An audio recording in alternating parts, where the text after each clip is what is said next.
Hey everybody, and welcome back to Command Value 1. Jesus, I screwed it up already. Start over. Start over. No, we're just gonna go. We're gonna power through. If people haven't come to expect low production values yet, they will. This is episode 9, and we are joined by Jeff Doty. He ran the LVO tournament, and Don and Jordan got too blitzed and married to remember anything about LVO, so we're going to rely on Jeff to tell us everything that happened. Oh, no. Welcome, guys. How was your trip? Don, let's start with you. Okay, yeah. I mean, LVO is always really fun. It's basically a vacation within the vacation, even though it's work technically for me. So we got to hang out with everybody, say hi to people we know, and sell some cool stuff. New items we got to bring with us was the Carnivale stuff finally for retail. So that was cool. Pretty good response. Slow down. I was just generally asking how you were. I saved that for what's new. Oh, I thought you meant like go over LVO. No, I was just, pleasantries. Oh, well, I'm sick, so there you go. Oh, Jesus. Jordan, are you sick too? I am. Just because of the basement thing, or? No. No. I was sick before I knew about the basement thing. We both came home with the same cold, so. Someone out there in Vegas is a very evil person. Or you two were making out. Jeff, do you have a cold? I do not. My Weird. Picked up one, but I came out without the cold. Yeah. Now, granted, we touched a lot of strangers' money, and Jeff We're touched by a lot of strangers? Yeah. Or touched a lot of product that strangers touched. Well, speaking of all this touching, it is our Valentine's Day episode. So, thanks, Hallmark. Right.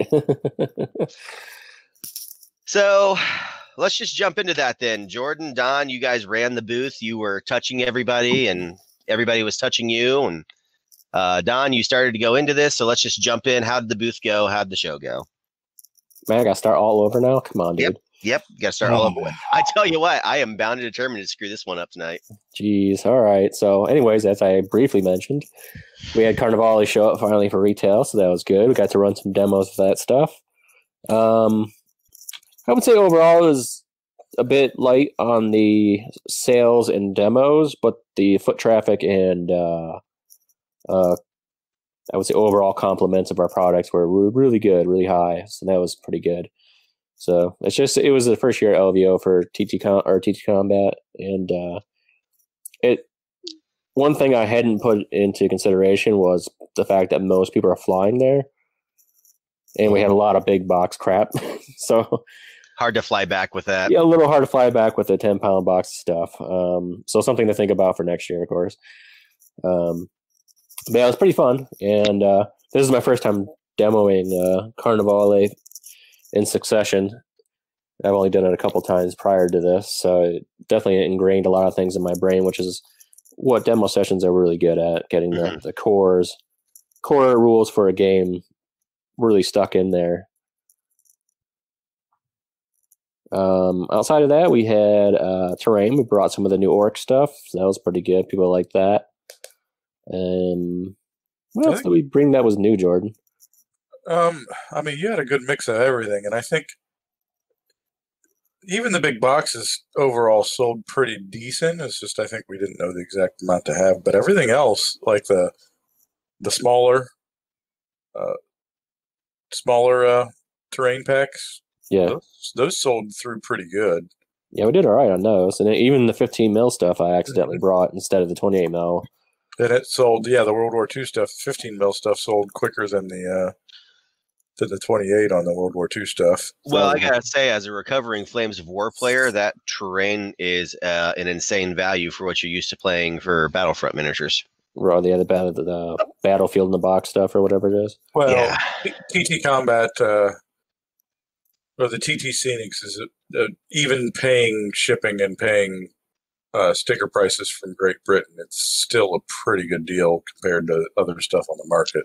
Oh, I agree, but unbiasedly saying, like, you just look at the price and look at it's competitive paying across the pond. Doesn't do any good to kiss my butt, Jordan. Okay, you're going to all my shows anyway. I haven't bought a lot of it. But the post-apocalyptic stuff, we had quite a bit of that. That went pretty quick. I mean, some of the stuff, I think we went out there. I think you stocked heavier on maybe some of the futuristic Gothic stuff, thinking that would be the run of the mill. The not 40K terrain?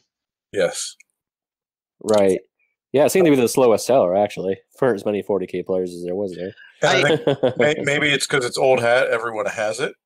That's what I was about to say. Considering I think a lot of 40K players are probably so ingrained that they have their tables built and they have their stash of terrain, and the need to acquire something new might not be as strong as someone looking to build an infinity table, for example.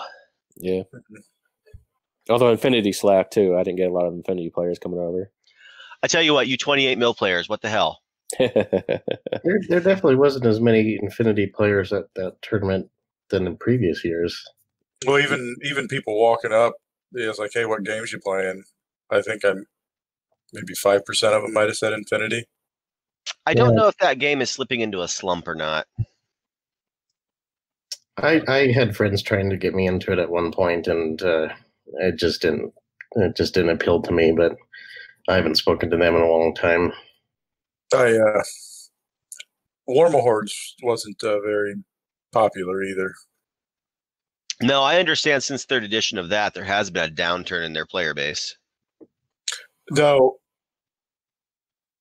I don't think they were, because I think with third edition, the terrain is like, it's easier to use like neoprene or poster stuff anymore, I guess. Right. Kind of, I'm not an expert on the game by any means, but I kind of got the impression like you really don't want terrain in there. It just gets in the way. We had Josh on last time, and he does all the Warmahorde stuff up in Cleveland, and he was saying that their community is kind of Recess was 70% off on all their War Machine stuff. So, and that may just be that particular local community, but I mean, all the people that I knew, like in Columbus, that play Warmahordes aren't really that active anymore either. So, well, I felt that in general with all of LVO. There didn't seem to be as much Flames of War, didn't see as much Infinity. I didn't know if just 40K is starting to suck everything up again. Just consumes everyone. Well, let's ask the real question, Jeff. Oh, who just hacked right in the microphone? Jordan. It was not me. That was me. Sorry. Damn it, Roach. My muting powers have not been pretty good here. We need to teach you some mic discipline. So, Jeff, you had the pleasure of running the LVO tournaments. How did those turn out? What kind of attendance did you get? And I thought they went pretty well. We all had a lot of fun. We had, I think the final count was 5 for Drop Zone and 6 for Fleet. And we had a 7th that was coming for both Zone and Fleet, but then he got stuck doing jury duty or something like that, and he couldn't make it down. So 5 and 6. So we had one person sat out for Zone. So we had 4 officially playing for Zone and 6 for Fleet.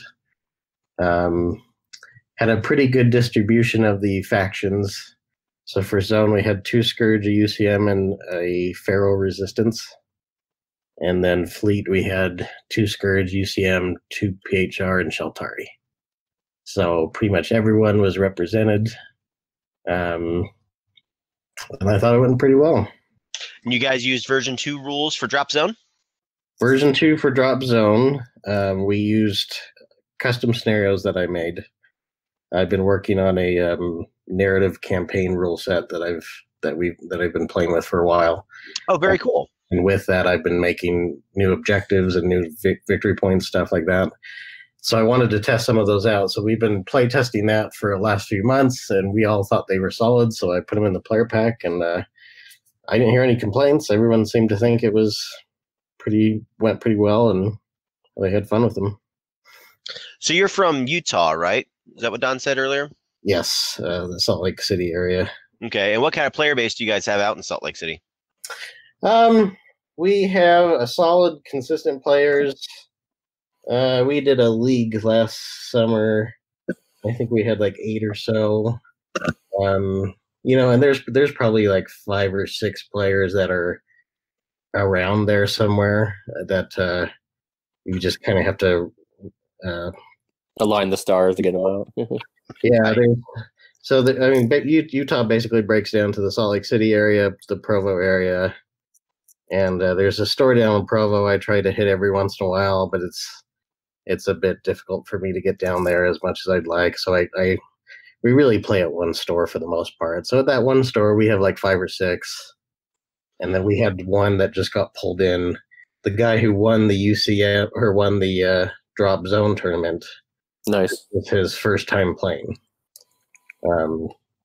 We got him a starter kit for his first Christmas gift. And then he played and won. Well, and if you're going to start, that's the way to start. Yeah. So he's hooked now, so he's going to... Well, yeah, he won. He was upset because now he's got to go buy a bunch of more stuff. But, I like to ask that question because you always see pop up in the big group. It's like, well, it's dead in my area. It's dead in my area, and I like to kind of track down other areas and be like, oh, look, here's a player base. 6 people, still 6 people. It's nice. It's a nice number to be able to get some games in and not play the same opponent every week. Yeah, I think it's very regional and it's very dependent on just who wants to push for it. But we have a good group, guys. Awesome. So how did Fleet end up going? You tested out the Cleveland errata? We did the Cleveland errata. We weren't going to do that at first, but we had run a small little tournament up in Idaho, and that was some of the other people that were from Idaho. So I knew everyone personally, and so I reached out to them and just said, "Hey." Because I emailed the player pack for Fleet, and then literally like 10 minutes after I emailed it out, I looked and I found the Cleveland errata, the semi-official errata. So I reached out to everyone and said, hey, are you okay with playing this? And they all wanted to do it, and so we did. And how'd you feel about it? I really liked it. I like a lot of the changes. We didn't use a ton of the big changes. Only one person brought torpedoes, so we didn't really get the chance to test out torpedoes and nuking. We did see some bombardment on space stations. Overall, I'm excited for a lot of the changes. I think that went a lot smoother. I was playing PHR in Fleet, so I got to use a lot of those new fuselage ships. Go weapons free and just shoot a bunch of dice. I'll tell you what, I ran an Agamemnon and a Leonidas together, and that was a treat. Yeah.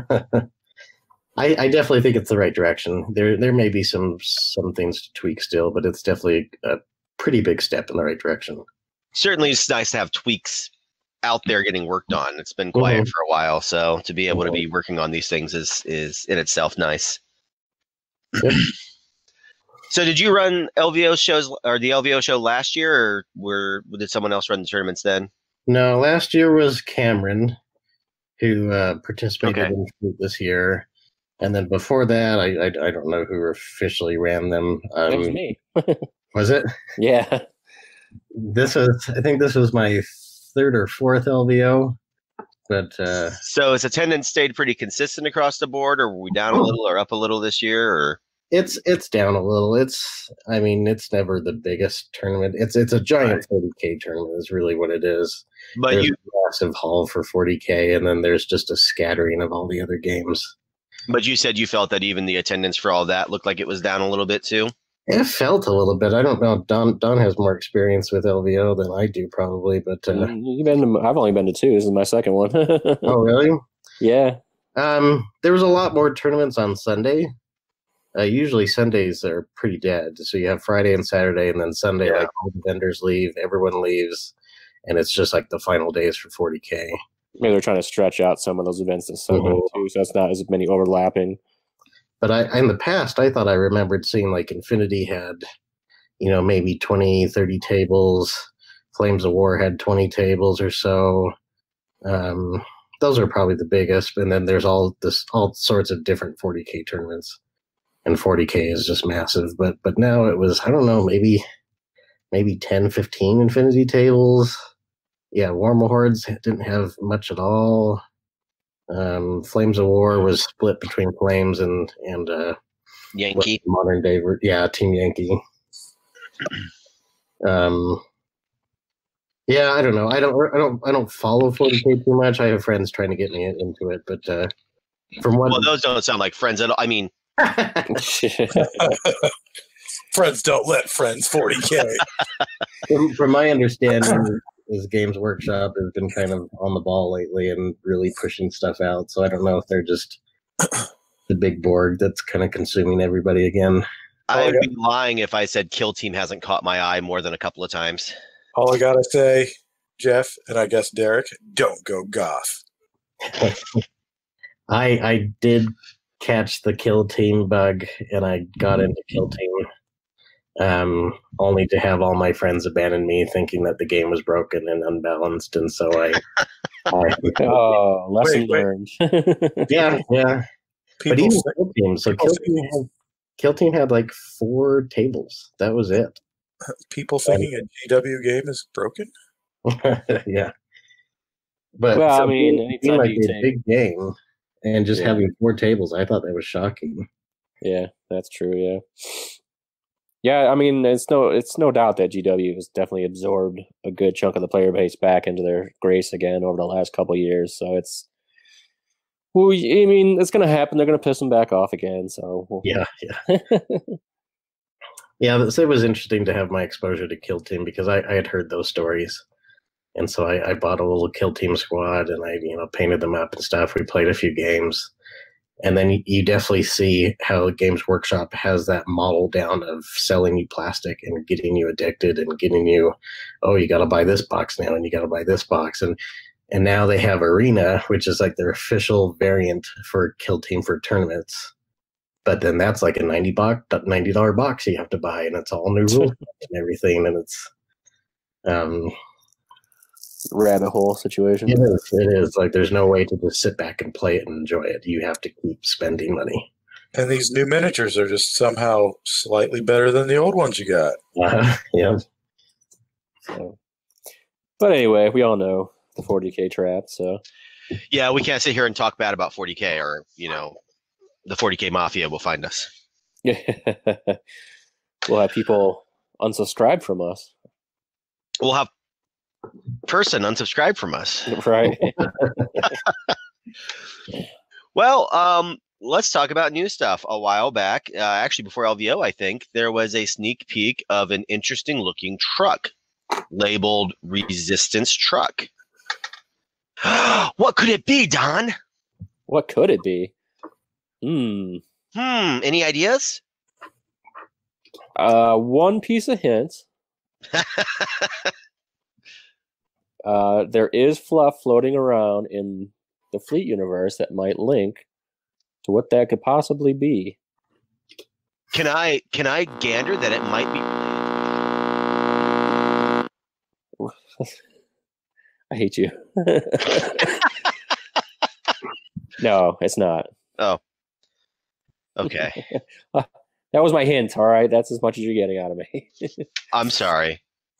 For now. It was a cool looking little truck though, huh? For now, yes. So and it was nice to see a new model. At least in my opinion. Yeah, and if you look closely enough at it, there's no patch panels on that, so. There is not.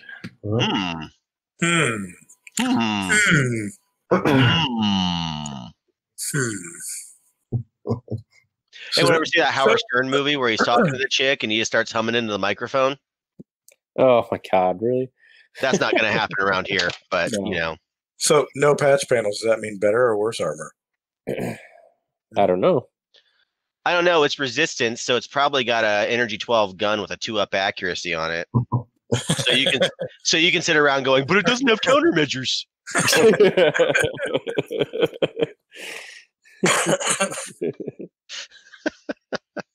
So I will say that there's more to that piece. It's not a one-off piece. So. Is there fluff related to more to that piece floating around? I gave a hint. That's it. All right, moving on. That was cool and new. I'll follow up too. I'm going to pimp myself. Dan from Paint All the Minis had me on. I did a series of drop fleet videos for the Paint All the Minis page a while back. I've got one more that I need to get done. And there's been a little interest in me potentially doing another battle report or two for him. But he had me on, and I got to talk about my Raging Zoner for an hour and a half with him. We talked about Zombicide and other stuff, but really talked about Drop Zone and what I dig about it and why I think it's played or known about or whatever the right word is. But so if you feel froggy and you get tired of listening to the rest of the people on this podcast and just want to hear me alone ramble for a long time and a delightful British gentleman, then pop over to Paint All the Minis. It's episode 115. So Jordan. Yes. Oh, you play a question there. You play anything lately? I've not played anything in a while. I know I played Aaron probably 3 weeks back. Then too much work, trip home, trip to Vegas, fighting a cold, crying over flooded basement. I've almost cried over your flooded basement. Yeah. I feel worried for you. Yeah. Come home from a sweet trip sick and then have to deal with that. That's not good. And now Don and I have to deal with it in 2 weeks. Mm-hmm. Yeah, burn that smell, man. Clean that shit up. That place better be spick and span for Don, me, and another random stranger. I'll keep you guys upstairs. It doesn't. There doesn't seem to be much smell up there. Keeping the door shut. It was basically dry. I mean, there's carpet damp and it's drying. So, did you at least put a fan down there? My furnace is kind of like right next to where the wet carpet is. There's air flowing, so it's. So that's no, it's not. The air's moving and it's dehumidifying it. It's not musty down there. All right. We'll go with that. I've barely been able to move this week, though. Worked and came home 8, went to sleep like at 7 and 8 every day this week. God, you're like a man-child. I am. Don, you did anything? You done any playing in the last few weeks? No, I actually have not. Well, I'm going to consider the demos for Carnivale me playing since I am still learning the game. Well, it's true. Yeah, I did get to, not only did I get to actually do some demos and get some of the core rules and play around a little bit, I also got onto the actual Carnivale website to play with the little crew builder there to familiarize myself a little bit more with the other factions. And yeah, it was pretty cool. And I got to kind of see the strengths of everybody. And I think I've decided I might go doctors, which is a bit different from what I usually pick. Because they're more of like the trying to describe it. They have people around them, like the doctors are the key units in the game, and they just drain all the lesser people out of their willpower, their will to live, basically, and then utilize it to be stronger. God, I mean, that sounds just like you too. Crushing people's spirits and sucking their will to live. So if we're talking about demos and getting to play stuff, I'd get Don did more of the demos this weekend than I did, but I did get a chance to get a better handle on Rumble Slam. I got to do 5 or 6 demos of that through the weekend, and I did kind of stumble my way through 1 or 2 demos. So I guess I played a tiny bit. Did you do some Carnivale? I didn't even see you doing it. Yeah, there was one. At least one, maybe 1.5. Gotcha. Okay. How was Carnivale received? Seems like everybody liked it, or at least were nice enough to say they liked it before they walked away. There wasn't very many like grab it and go kind of sales from it, but a few people came back after they had the demo in, and So, but like you said, I mean, we're trying to convince 40K players into new games, and and it's a one focused event basically. Right, exactly. So I feel like, I mean, given the positivity we got out of this event, I think Adepticon is going to be huge for it. So yeah, I know. The vendor area for LVO came off to me is very support driven. There didn't seem to be a lot of people pushing new stuff. Yeah. Yeah, I don't know that there was any other vendor besides us that was pushing anything that wasn't a GW license or just like your support or your generic, you know, acrylic templates and things like that. And, or just your generic little 40K shop with some 40K stuff. And yeah, I thought about almost going all terrain and not bringing any of the games, but then we were hosting at least Fleet and Zone anyways. So I was like, well, it kind of doesn't bode well when you're not bringing support for your own games. Mm-hmm. And everybody loves it. Like we had a nice spot right by the doors as everyone goes into 40K. Yeah, it's always the game that everybody notices. You know, when we have the tables all set up. Mm-hmm. I had a 3D printed Salt Lake City temple. Yeah, that was cool. For Utah group, and everyone always comes by and says, "Oh, what is this?" And or I've seen this. I've wanted to try this. And yeah, I've said numerous times that there is not a game that looks like it on the table. Oh. It is a very distinctive and unique game when you see it being played. Although I do have to say, Jeff, I did have to laugh when you described the lighting scenario. It was either you or one of the players described your lighting scenario over there, and I went over there, and you know the scene from Joe versus the Volcano when he's in the office. He's talking about the lights, the neon lights sucking his soul away, whatever. I don't actually, but go ahead. On, Derek. You're an '80s dude. You know that movie, right? I am familiar with Joe versus the Volcano. Oh my God! You're 0 for 3, Don. You guys are dead to me. Anyways, so he's complaining about these neon lights in this office, like flickering and sucking the life out of him, and that's kind of what it felt like. We went to this like little corner area that these poor guys had to play tournaments in. I just see a trend with you and sucking the life out of stuff. Yeah, I guess so. So when we post this podcast, I think we need to put a poll at the bottom and say, who's watched Joe versus the Volcano? Right?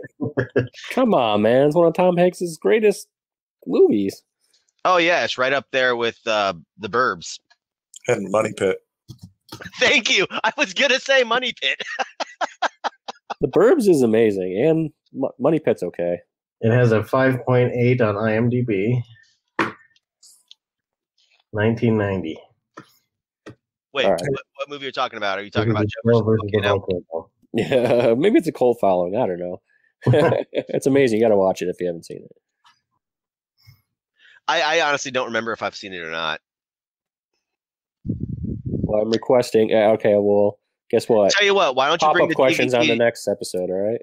Why don't you bring your copy of Joe versus the Volcano to Gordo's for GordoCon in 2 weeks, and we'll watch it over Zombicide. I only have digital copies of movies these days. Then throw it on a flash drive. You have a flash drive, right, Don? I don't know what that means. Or, we could just log into your Netflix. Sorry. All right. Well, I haven't played anything in the last 2 weeks either. I've got 2 quests left in Wolfsburg until I'm on to Green Horde, and I might play some of that this weekend. But yeah, I haven't played much either. It's been a rough few weeks. I've had 3 sick kids this week too, so it's been. All right, Jeff, you got to pull us out of the dregs here, man. Jeff, did you play at LVO or did you just run the event? I did play at LVO. I played in Zone. Woo! And I played a little bit in Fleet, and then I had to pull out. I was answering too many questions in Fleet and couldn't really keep up.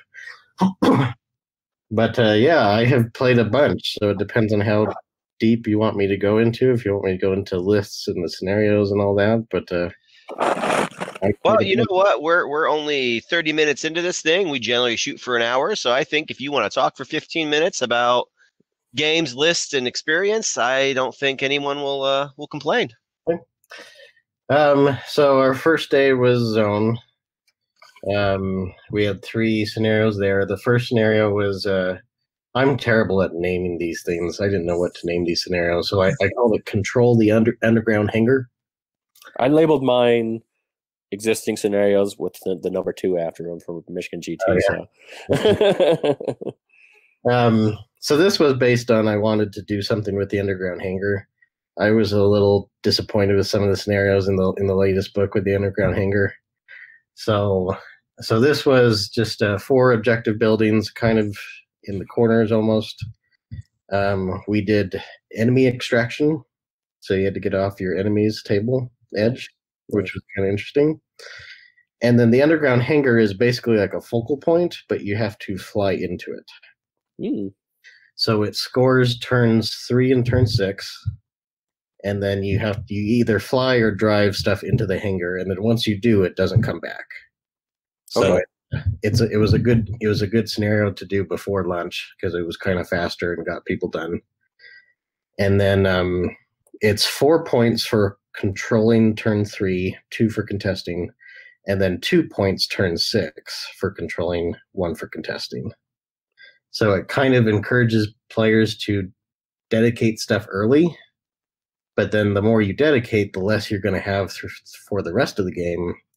So I wanted to kind of give people that rough decision to make of how much do I really want to commit to this underground hangar. And then we made it anything that goes in there with a transport, like a Condor with 3 sabers, those sabers are worth double. So we're encouraging the transports as well. Very interesting. Did anybody make any sweet sounds of their vehicles falling into the abyss? No. So I mean, we had tested this one a couple times, and at first I had it that you could only transport something in there, and we kind of took that away and made it so that it just doubles the points. But we joked about that. If we don't have that, then basically your tanks are just kind of clunking in there. They just drive right in and fall down. Clunk. You just stick a thumb up out of the window. But yeah, so that was the first one. That went pretty well. The 2 Scourge players, they committed a bunch of stuff really early on. They really fought for that. My first match was against UCM with my Pharaoh Resistance. And nobody went after that. We actually were untouched. The underground hangar was untouched the first turn 3. So nobody scored that one. I almost threw my Alexander down there, and then he activated his Archangels and blew up my Lift Hawk, and then rolled the 6 and killed the Alexander in the air. Well, as much as it deserves anyway. So I wasn't able to get my Alexander in there. So that robbed me about 4 points there. But I'll stop and give you props for not using a thunderstorm. Yeah, I can.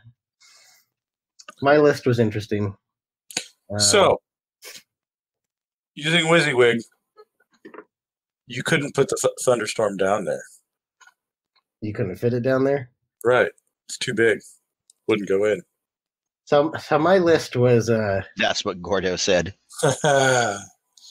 My list was made mostly out of frustration. We have a Scourge player who loves his destroyers and razor worms. So he always maxes out as many destroyers as he can fit in his list, and then he brings a bunch of corruptors, so he can just throw razor worms anywhere he can. And I just got so frustrated with those lists because of how. And maybe you guys can tell me, what do you do about destroyers? I cannot kill those things if you like. Blow up the buildings that they're in. I guess. So, as a resistance player, Flame, but they've got the passive 4-up save. You can't even kill them that way. That ignores the flame ignores passives. Does it? Yep. Yeah. Oh, I did not know that part. That is more intriguing. Pick your fights. Utilize flame and demo. Uh-huh. Yeah, if they typically have a squad or two, I do my best to ignore him. But if he's really going whole hog with them, then just punish him with some flame. Yeah. Yeah. So I typically, when I make lists, I always gravitate towards balanced lists. I like lists with utility, and then that gives me interesting decisions to make to try to make, utilize all of my units properly. Yeah. And you also don't want to constantly have to write a list based on some wonky list that somebody else is going to bring. Yeah. So I was, and this, Don, because I reached out to you a couple times showing you my list, but I was trying to come up with a balanced use or resistance list. Yeah. I hadn't played a lot of resistance, and I was really struggling to do it. I played a couple practice games. None of them went well. I was frustrated about these destroyers. And so I just sat down and I kind of had my own resistance Me Too moment of like, I will not be bullied anymore. So I sat down and I made a list of like every scariest thing that the resistance can possibly bring. And then I tried to do this Tetris game of fit everything I could possibly fit into of all these scary things, because I'm just going to go for scary and just make other people scared for once. I will not be the scared bully guy anymore. Didn't you bring like a hefty amount of berserkers? Yes. So I brought an Alexander with the lift hawk for the command. Only CV2, and that's basically because I had to squeeze all this other stuff in. Gun wagons and a Kraken with a barrel bomber in that one, because the barrel bomber is pretty scary. And then another 3 gun wagons and a Kraken. And then I filled it up with 8 rocket technicals. They're all coming out of a Bertha. And then I had 2 resistance fighters and 4 occupational veterans in the lift hawk and Jacksons. So I thought those veterans would be pretty scary with their, what is it, like E11 shot that they have. Mm-hmm. Yeah, they're pretty sweet on their own. 2 free riders coming out of the Bertha, because their evasion alone makes them scary, and then 4 berserkers and a strike hawk. That was a lot of fun. And then the last one was thunder wagons in a Kraken with scout ATVs coming out of the Bertha well, so they'll help scout or spot for the thunder wagons. So that was my scariest possible stuff I could fit into a list. I would rather have taken the thunderstorm custom, but I couldn't fit it in. Mm-hmm. Man, I think the scout ATVs are a bit underappreciated. Like, they can really mess up people's play. They definitely did their job. They spotted for the thunder wagons, and then they did their scanner array or whatever, that disruptor array. Yeah. On those Scourge Walker AA things. Oh, yeah. I opened up the board so that I could just fly onto his end of the board. Right. Because he was hitting on 6s for those now, so it was just okay. I think the last time I saw those ATVs, Don shot a bunch of them at my Hades, and my Hades still hit them on 6-ups. Yeah, that was ridiculous. That was bullshit is what that was. So the MVP was definitely those berserkers. The first game against UCM, I threw them into the building with some Praetorian snipers, and then he threw some more Legionnaires into there to have fun. And I rolled the CQB, and I got like 70 dice between those 4 berserkers. So I just completely wiped out everything. I think you posted on Facebook about that moment, didn't you? I was kind of live tweeting almost on Facebook those things. And then the second game was against Scourge, and I think I jumped into the temple with a bunch of Scourge warriors with them. And I rolled for the thing, and I got 2 5s and 2 6s. And I just sat there in just shock and awe of what I just did. And poor Dylan, I had 80 dice for that. Yeah, I walked up for that. I killed everything of his. I distinctly remember him just saying, "I'm just going to pull these out of here," and you win. So they're a lot of fun. They definitely have their weakness because they don't really have a weapon of any sort or anything like that. But Yeah. it was fun to have that heavy hitting list because I typically go for the balanced list. Berserkers are something. I mean, I've been playing Resistance for a while, and I actually don't own any Berserkers. So I try to let the veterans do the heavy lifting, but maybe I should like consider at least a little bit of them anyway. Plus, I've been wanting to get that Skull Taker out there with the flame. Yeah, and I played a match with him right before LVO, and I wasn't impressed with the Skull Taker. Ended up dropping him out of the list. Okay. So, yeah, so that was my list. That was my I will not be bullied list. Solidarity with you, brother. So the second scenario we called Data Beacon Extraction. That's a terrible name. Basically, 2 objective buildings along the middle, a critical location in the very center with barricades around because I wanted to encourage more infantry. And then in the center of each player's half of the board, I called it like a data beacon or something like that. It's basically a critical location, but to score for it, you have to have infantry within 12 inches of it. And you can only score for your opponent's data beacon, not yours. Okay. A scenario that really forces you to get onto the other end of your enemy's table. I like that. And then get your infantry into buildings and stuff. And so the only buildings around it are small and medium ones. So then you have to be concerned about demo. You have to be concerned about anti-infantry weapons. And we really liked that one. We play tested that one a bunch before, and that one went pretty well. And then the last one we did was I wanted to do something with forests. So we basically did what is it called? Careful Advance, but basically replaced everything with forests. Yeah. And then with extraction points, and we did a power plant with a focal point in the very center. Yeah, I seem to recall walking up and having seen the destruction of a power plant going off. Yeah, that was. I think only my table blew it up. I blew it up with the barrel bomber and the thunder wagons. It was my last game. I was wiped out. I was completely tired, trying to organize it all and everything. And I was playing against those destroyers, and he threw a bunch of the destroyers into the power plant. And I was just too tired to care anymore. And so it was just, all right, barrel bomber, go. Thunder wagon, go. We rolled like an 8-inch explosion, and I killed a bunch of his stuff. I didn't get his commander, his desolator. But did you beat him? No, I didn't beat him. We called it -2 points for blowing up the power plant. That might be strong. It might be like -1 or something like that. But still a fun match. It was fun to see the forests. We had a lot of fires going and stuff like that, especially with the desolator doing its little fire thing. Yeah. It was a good change up. I'm excited to do more like completely forest based scenarios and stuff like that. Yeah, but you did. They really are a lot of fun. Yeah.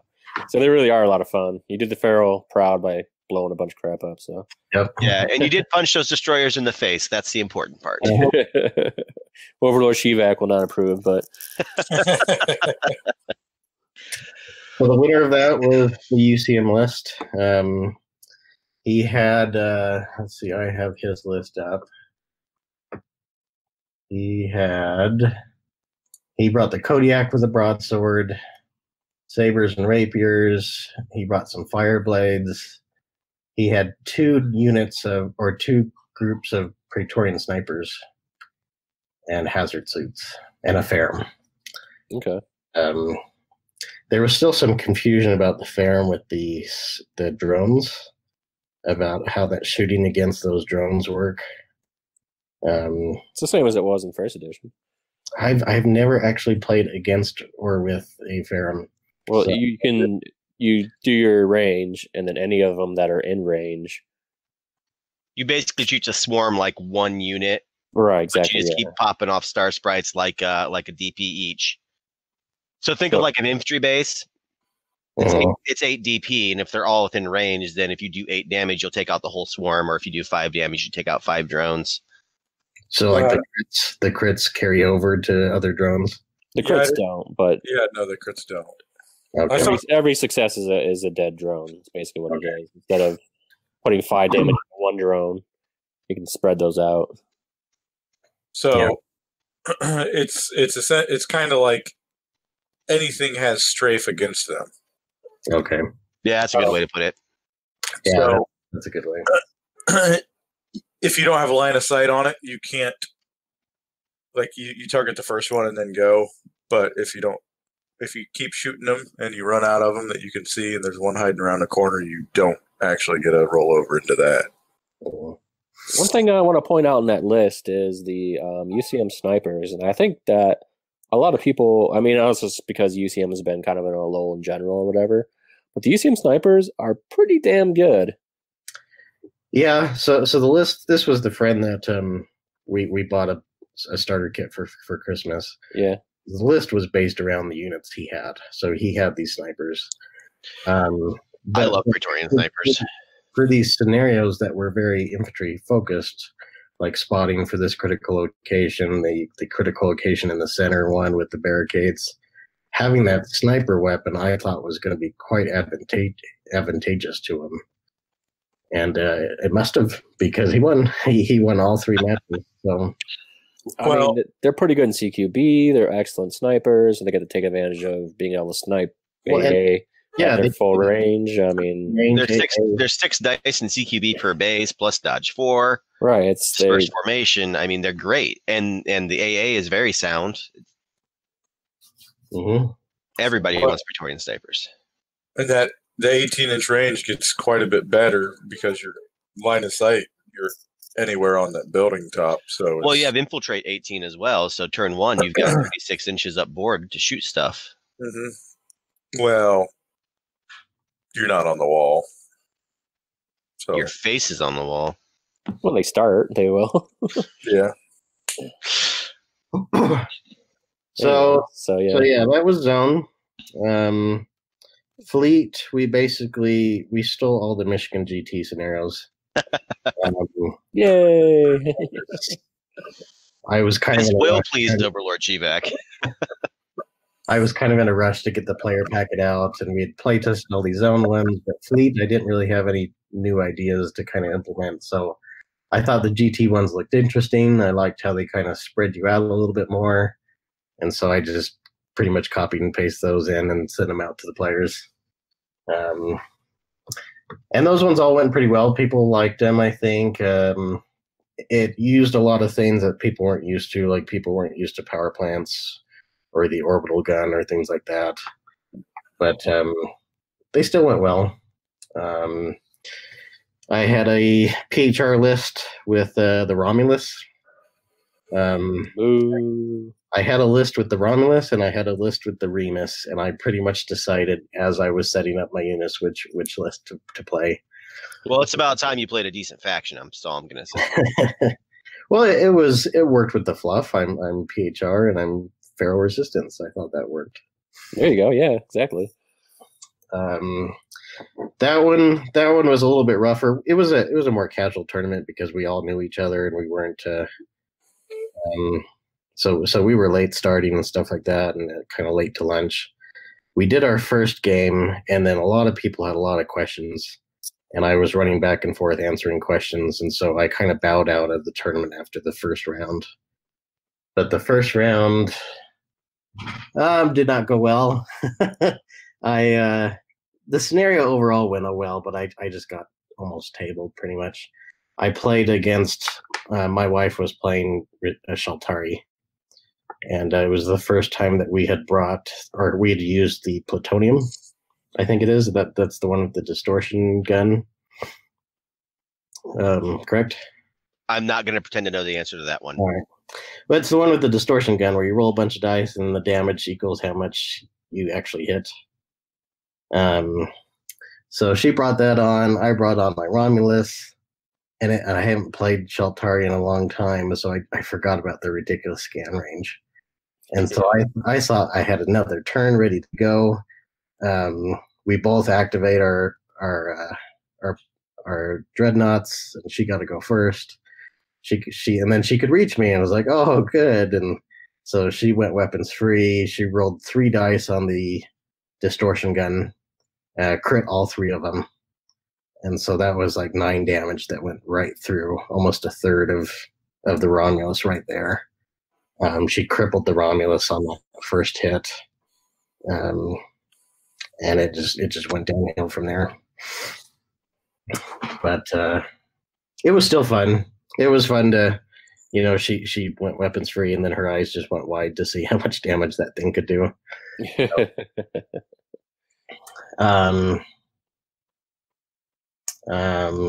You'll never live that down. Yeah. And then what else? Oh, Cameron brought a frigate-based fleet list for PHR. Let's see. Sounds familiar. 3, 6, 9, 12, 15, 18, 21, 23 echoes in this list. Oh my God. Can you say that again? Oh, that's great. 23 echoes, an Orpheus, 2 Medeas, or 2 Orpheuses, it looks like, and a Odysseus, and then 2 Bellerophons. Oh my God, that's fantastic. I did not have the privilege of playing against this list. Yeah, I'm sure you were super sad about it. He did record a battle report with this one as they played the last round. That's posted up in the community too. Yeah, I did watch his battle report. I didn't realize he had brought 23. I was painting while I was watching it, so I was only paying half attention to it. But 23 might be a bit excessive, but that is beautiful. I love the Echo. I usually don't field a list without a half dozen of them. Well, you just got one up. I think it was Patrick last year at Adepticon took a dozen, and people were like, "You're a bastard." Well, I mean, that was going light because there was a UK tournament prior to that where somebody took, I don't remember how many it was some ridiculous amount. That was before the nerf too, and they were just single-handedly destroying capital ships by themselves, Yeah, I think in the battle report he gives his kind of comments of what he thinks about the list, but I think he struggled a little bit to have decent firepower. I think he lacked the ability to really control any space with the lack of legitimate tonnage. Yeah, the UCM list he faced, he had a Washington, had some Rios, a Madrid. It had 2 Santiagos, which I'm sure didn't last very long. No, those are probably dismissed early. and then even the Washington, probably wasn't that effective with so many. I mean, you can just put all that stuff in atmosphere. And what I would have done was launched all 15 bombers and put 1 on each of them. Yeah, but if they went atmospheric, it wouldn't have mattered. That's very true. Yeah. So, yeah, that's awful. So that was a big list. We had 2 Scourge lists, one with the Nosferatu and one with the Cthulhu. The one with the Nosferatu ended up winning the tournament. Nosferatu. He had a Nosferatu, Manticore, 2 Strix, 4 Gargoyles, Hydra, 2, I don't know how you pronounce it, Charybdis? Charybdis, that's the bombardment one. Yeah. A couple Nicars, and then a swarm of Djinns. So his only launch was 4. Yeah, everyone went pretty launch light.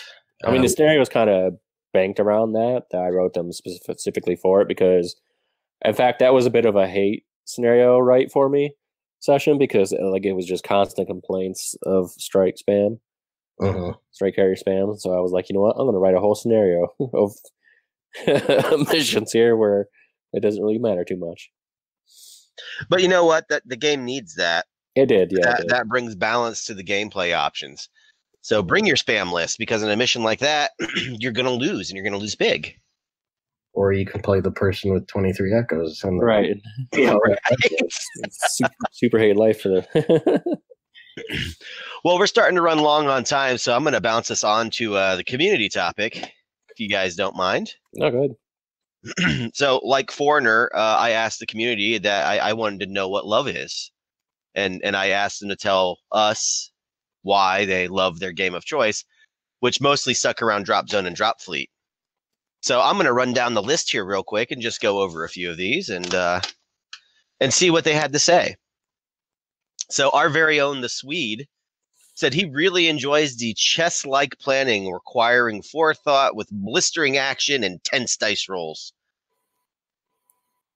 Sure. I mean, hey, he's your friend. I mean, yeah, Swedish dice, all right? They're GD dice. Josh, on the other hand, he likes to give us a lengthy answer. He says, have you ever looked at the table and thought to yourself, should I burn this all down? When you walk up to the table, if you drop zone army in hand, who doesn't eye that one special building, the one that offends you the most, like some ancestral deity ready to smite at the slightest provocation? I stare at that small residential dwelling with the intent to raise. Do I care about the resistance members inside? No. The Pungari? Only slightly. I don't think they know what's really going on. I press forward and line up my hunters, willing them to demolish this man-made structure that has offended me so. This is what makes Drop Zone special, beautifying the landscape via explosive means. I mean, the demo aspect to Drop Zone does add a fun element. Mm-hmm. I agree. Spoken like a true overlord there. You're right. Ryan says he loves the verisimilitude of the universe, the World War II style feel, which is appropriate. When we talked to Dave, that was something that came up quite a few times. The attention to detail and the smooth, mostly, rules. And hopefully a version 2, those will be much smoother rules. Hopefully. Susan, you know who you are, Susan. No. Says Dave. He loves it because of Dave, his writing of the background, and back then, new mechanism of drop ships. He loves Drop Fleet, for targets and atmosphere, and the new range mechanic.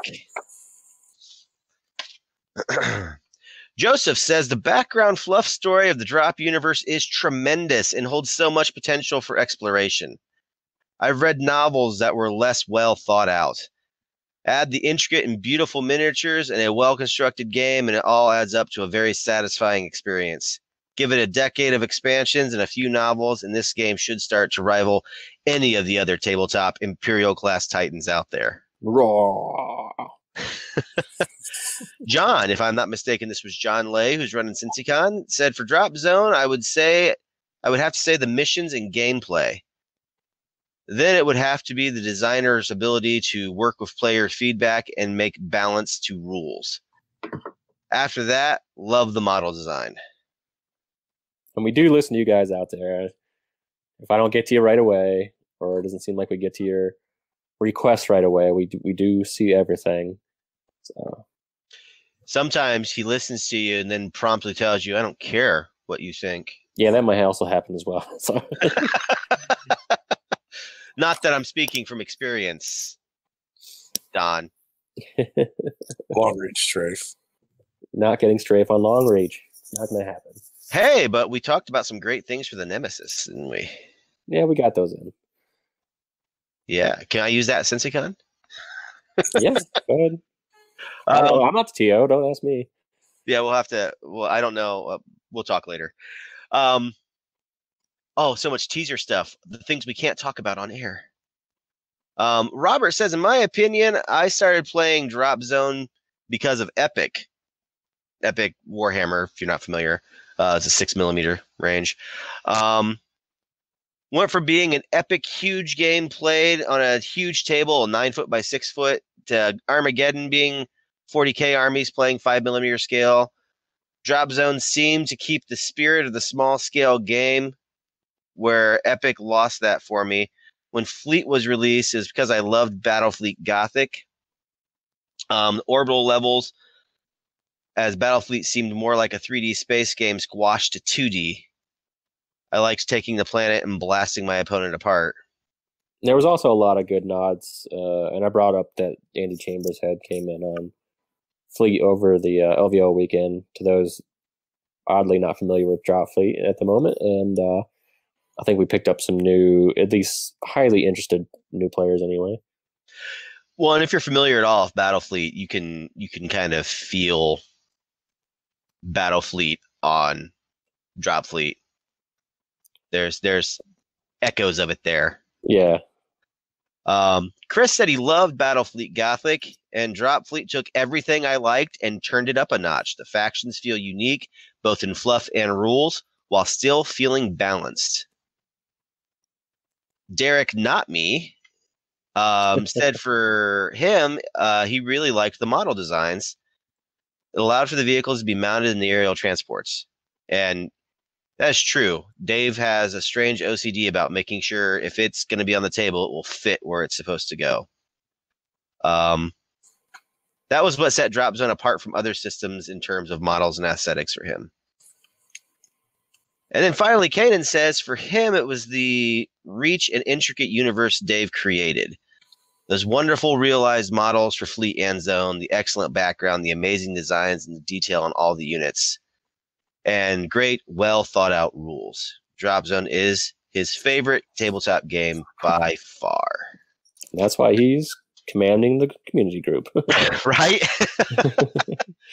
And he has no bones. I talk about evangelizing the game. He has no bones about doing that. He absolutely loves that game. And he is, as far as admins go, a really active one. You see him pop in on people's posts almost obsessively. Yeah, does a good job of keeping our tempers down and keeping us working too as well. So good dude just to chat with too. I don't know if you've ever had like any outside the group chats with him, but he's a pleasant fellow. So we've broke the hour mark. God, did we ever come in under an hour, guys? I mean, we're gaining followers, so it can't be too big a deal. Well, we've got some upcoming events in 2 weeks. CincyCon down in Cincinnati.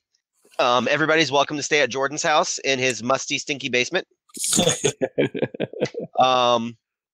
Don, Jordan, and I will be there. So the entire Command Value 1 team will be there. Maybe we'll record at Gordo's house. Don, you want to? Jordan? Record an episode? We could, yeah. Yeah, do episode 10 in Cincinnati.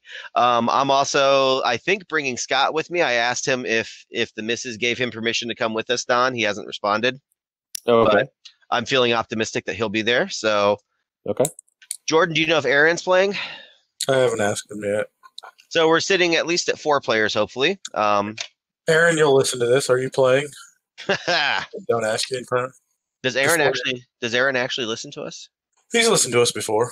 I don't know if he's listened to every minute of every episode, but. So, as I said earlier, John's going to be running CincyCon, version 2 rules, and is he using the Michigan GT tournament pack? I know he's using at least one of them because he asked me a question about it. So okay. Not 2 weeks after that is Adepticon. Josh has made some changes to his Cleveland Clash missions, and the erratas. Has there been an updated release to the errata yet, Don? Not yet. So will there be one before Adepticon? Well, at the very least, I'm gonna put it all in the player pack for people that are going to be attending to use anyway. Cool. Some slacker running Zone who hasn't gotten crap posted. Is there a tournament pack for Zone yet? Do we know? Is that Lazy Sod going to do anything about it, Jordan? Something eventually. So I'll be doing it then, I guess. So in June, then, a few months down the line, is Origins, and I have written my 3 missions for the escalation game for Fleet, and I'm getting ready to start on Zone. I am excited for that. Don, did you look at those missions? Yes. Did you send me the missions? I thought you just sent me the... Yeah, I sent them to you and Patrick and Josh, and Patrick gave me immediate and valuable feedback, and the rest of you did nothing. I thought I just had the rundown of how you were doing the point system. No, I sent all 3 missions out. I put together my own template so I could make it look like the old Drop Zone missions, and I put everything up in it. And it might have got lost in translation. Send it to me again. So, anyways, that's the 500 point, then the 1,000 point, and then the 2,000 point. Which I'll share those up in the Command Value 1 group once I've got them a little more neat and fine-tuned so people can take a look at them. Then after that, Gen Con. Don, do we have anything planned yet for Gen Con? I have not submitted anything yet, so I'm waiting for Lewis over at the head office to send me some Carnivale information, because given that I'm just getting into Carnivale, I need some guidance on like a tournament play situation or whatever. But there will be events submitted for Zone Fleet, Rumble Slam, Carnivale. Do you have people volunteering to run those yet, or are you still looking for them? Actually, you know what? That's a good plug. I currently do not have any. Well, no, that's not true. Alex is going to be running Rumble Slam for us again. Thank God for Alex. Right. He's our resident Rumble Slam hero. And then Terrell will be helping as well. So one of those, they might pair off on that. I don't know what they're going to do.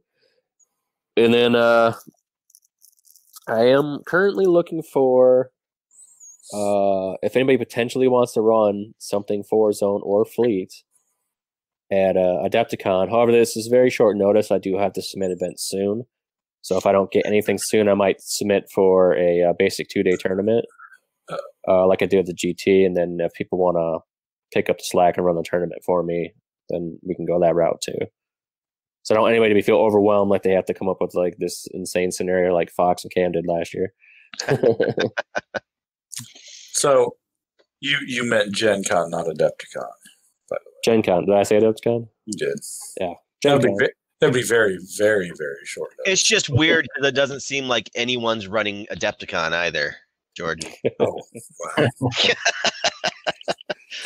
So after Gen Con, come October, we've got the Michigan Grand Tournament, which could also potentially, maybe, and a slight chance be the USTT Con. So we are pushing forward with more information on that. Currently, we are trying to secure it as the USTT Con slot. It is looking pretty positive. So if you are looking to attend the con for TTCon in the US, start looking at an October date. Michigan GT does have the date up. I was not prepared for that. I believe it is the 8th. Let me just check real quick here. We can't do anywhere warmer for TTCon. It's in my backyard. Michigan in October is delightful. It's a beautiful fall weather. It's a nice, warm, probably 52 degrees most, maybe down in the 30s by then. It'll be great. You'll love it. But no, it's so early October. It's not cold then. October 11th. I said 30 degrees. Of course, it's not cold. It has never been freezing every year we've been there. In fact, it was a bit warm this year, wasn't it? Yeah, it was. October 11th through 13th in Lansing, Michigan. Again, not 100% secured yet, but it is looking like it will be the location for us. Even if it's not TTCom, you should come out because, damn it, it's fun. It is, yeah. So Jeff, anything going on out on your side of the country that we should know about coming up? Not a big official tournaments. We're letting everybody kind of decompress from LVO, and then we're going to start our narrative campaign for Fleet and Zone. What about convention wise over there? Yeah, for the year, anything of note you can think of? I'm terrible at West Coast stuff. Well, you're not technically West Coast, but to us you are. So yeah, we don't have too much that's exciting. We have a big board game conference over here, but not much for tabletop. We are unfortunately not as blessed. That's a Midwest thing, I guess. Well, I am going to throw out as I like to think this podcast continues to grow. If you're a listener, no matter if you're on our side of the pond or another, and you've got events coming up that you want us to mention, don't hesitate to reach out through the Facebook group. Just search up Command Value 1 and give us a join there. As far as final thoughts go, Jordan, you got anything? My poor basement. His poor... Yeah, it's a shame. No, I'm really looking forward to Adepticon, so hope to see everyone there. It's always a blast. So Awesome, possum. Don, you got any final thoughts? Gear up for Battle for Earth. We are getting down to crunch time. I'm going to be getting a lot more FaceTime with Dave starting next week, and I think things are going to start really sailing along to the finish line for us for that book. So I'm really excited for it. And what else can I say? There's like so much going on right now at the office right now. Look for more releases for our terrain line. I know there was mention of every month new stuff coming out now that we're pushing ahead. So yeah, it's lots of great stuff coming out for not only the games we make, but the peripherals that we make as well. So awesome. Jeff, you got anything? Berserkers and Echoes. Yeah. Well, before we get out of here, I'll jump up on my soapbox again. I've said this before. I'll say it again. I will say it as long as I have to keep saying it, but evangelize your game. Doesn't matter where you are. It doesn't matter what your player base looks like. No one's going to play this game if you don't want to play it. That means that you have to spend an afternoon running demos for nobody. Do it. But don't say, the player base is dead when you're not doing anything to keep it alive. That may just be my opinion, and I may be a jackass for saying it, but I'm a firm believer that if you go out and you play your game, other people will play it with you. That's really it. Please like us, subscribe to us, follow us, and share us on whatever media you do. Help us increase our sphere of influence. Jeff, thanks for taking the time to join us tonight and talk about LVO. I appreciate it. Yep, thanks for having me. Welcome to the CV1 team. Yes. All right, guys. Good night. All right, night. Good night.